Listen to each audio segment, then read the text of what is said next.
right, same kind of deal as before. We'll do the in-person part first before Kevin does the Zoom portion only. So go ahead, guys. Kevin, you made your announcement earlier this week that you plan to come back next year. Okay. What kind of made you decide you wanted to make that announcement, and what does it mean to you, that you want to, you plan to stick it out with SMU? Yeah, to make that announcement, just to just let teams around the nation that, try to, hey guys up, and just to let them know that I'm staying here. I'm not going nowhere. 100% locked in with this coaching staff and the players here. So just, try to get that movement. Is it hard to kind of navigate that while you're trying to plan for CFP? I know Coach kind of talked a little bit about yesterday. Yeah, I mean, it is pretty hard, but I try my best not to worry about it. Just put it to the side and let other people, handle that, and just, so I can just focus on the game and the weeks to come and things like that. So I can just, be prepared for the upcoming week. With you being locked in, I mean, what role have you taken with the staff as far as just talking with them about guys that that are maybe in the portal and you think could be good fits, or is there any of that, or maybe before, I guess? Yeah, that's definitely the biggest thing, trying to recruit in the portal and stuff like that. So the guys I know and guys that's reaching out to me, just letting the coaches know, like, hey, he's reaching out, should check on him and things like that. So just trying to be involved in the portal and also just bringing guys in. What's the reaction that you get from players that see a player of your caliber being here next year and beyond potentially, and your conversations with them, how different that maybe it is now that you've established yourself as a player? Yeah, it's very different. Guys just hitting me up talking about, if you need a playmaker, hit me up, just things like that. And I'm getting a lot of that. So just trying to go through there, try to get some more playmakers here and just some guys that can play. So with Penn State, what do you see from them on the field? Yeah, they're a very talented group. They play hard. They got a really good D lineman. Their front seven is pretty great. So I think we just execute the way we're supposed to execute and play our game. There's no way they can stop us. So just fine.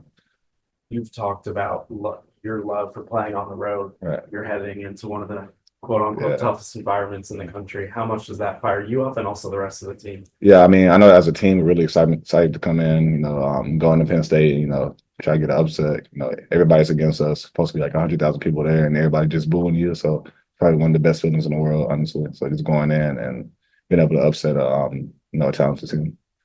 A lot can get made of the weather. Have you, what are your experiences like in maybe harsh weather, cold weather, and has it ever affected you, or do you feel like you just kind of get locked in? Yeah, I think just as soon as I hit the field, I might feel a little bit, but as the game goes by, I'm so locked in. It's like really not bothering me at all. So just hopefully we get out there and able to switch the mindset and just go out there and play ball. At this point in the season, talk to your teammates, talk to coaches, talk about how most players are kind of battling some sort of injury that everyone's kind of banged up at this point in the season. What does kind of that wear and tear look like for you and for quarterbacks in general? Have you found? Yeah, the wear and tear for me, I'm fine. My body feels perfect. So I'm just ready to go out there and, execute and go play the game. I don't really feel anything, honestly. I'm just perfect shape and ready to go out there. Where do you think that kind of stems from? You talk about what you guys have done to this point to make you be in this position this late in the season. Yeah, the way our coaches, just set our schedule up for the week. We got a couple practices here and there, but they're not trying to kill us. So they're giving us our rest days, walkthrough days, and things like that, so we can get our body right. And yeah, they're just looking, trying their best to look out for us, get us right. This is obviously the most you've played in college. I don't know, compared to your high school days. Right. How your body feels in comparison when you're this late into a playoff into postseason, when you're getting started in this postseason, you're this late into fall season. Yeah, I know we got a lot of guys that's probably body's not feeling the best right now, but they're maintaining and going through it each and every day. So it's just a fight in them that they got. But I know deep in this playoff run, I think it's like week 15 or something right now. So everybody body is sore, but you got to fight through it. So yeah. When you look at facing a defensive line that has a guy like Abdul Carter, what is that? Does that change anything for you guys? I know you guys have faced Ezra Rockwood from BC, TJ Parker from Clemson. Yeah. It don't really change anything, honestly. We're going to play our normal game. We trust our tackles enough to block him, be able to block him, and just execute our base game plan. So we trust them to get a hand on him and do their jobs for sure. So just back there playing our regular game. That really changed much. Having the bye week, how important and nice was that for you guys after what was probably an emotional 36 hours during and after that Clemson game? just reset? I mean, it was really nice, just catch up and watch the film, see what we did wrong, and also just get a start on a new team that we're playing at Penn State. But it was good for the bye week, but also we was ready to get back on the field and go to work. So that's probably the bad thing about it. Just was ready to get our revenge back and go to work on the field. What's the team mindset like? Coming off of loss, guys were able to make it into the playoff, but 8-point underdog. What do you guys feel like right now? I mean, our mindset right now is just to go out there and kill. We had a whole week off to hold that L in, so we're ready to go get a dub now and go beat Penn State. Coach kind of talked about the importance of starting fast, as opposed to this past game. It's something you guys have done pretty well over the season. Right. What were the kind of the conversations? Did you guys work on anything in particular to try and make sure that you guys are able to get back to what you've done most of the year? Yeah, I mean, the whole year we started off pretty fast, but the one game in Clemson, we didn't really execute right. So just going to watch film and just see how we can execute the base plays and start fast in the first quarter and just maintain the game plan throughout the fourth quarter. All right, Kev. Now you're just gonna look at the computer. We're gonna do the Zoom portion. Lawrence Thompson will call on all of you. Please state your name and affiliation when called upon by Lawrence. All right, go ahead, Lawrence. All right, next we'll go to Andrea.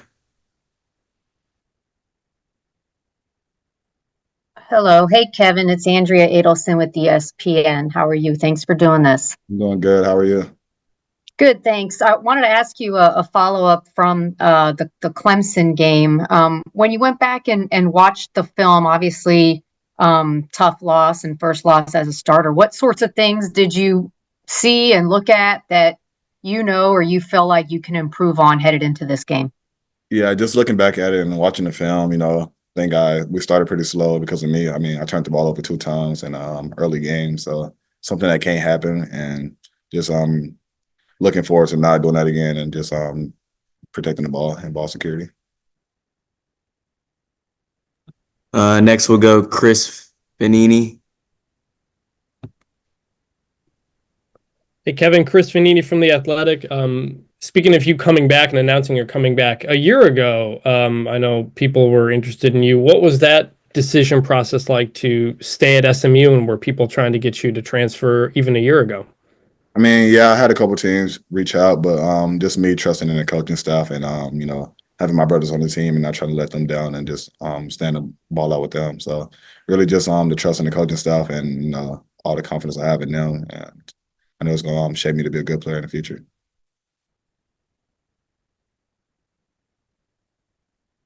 Any more questions for Kev? Chris has one again. Okay, yeah. Yeah, I figure if we got the time. Chris Fanini, The Athletic. Coming into the season, I mean, obviously you win the American Championship last year, but knowing you were coming into this year in another quarterback competition with Preston, what was your mindset going into that, and how did you feel when they went with Preston to start the season? Yeah, the mindset was just to just go out there and compete every day in spring and fall camp practice. Go out there and compete and make each other better. But when they went with Preston, I mean, wasn't a surprise. Preston's a great quarterback himself, so was just just willing to sit back and see him play. And time just went on, and the change happened.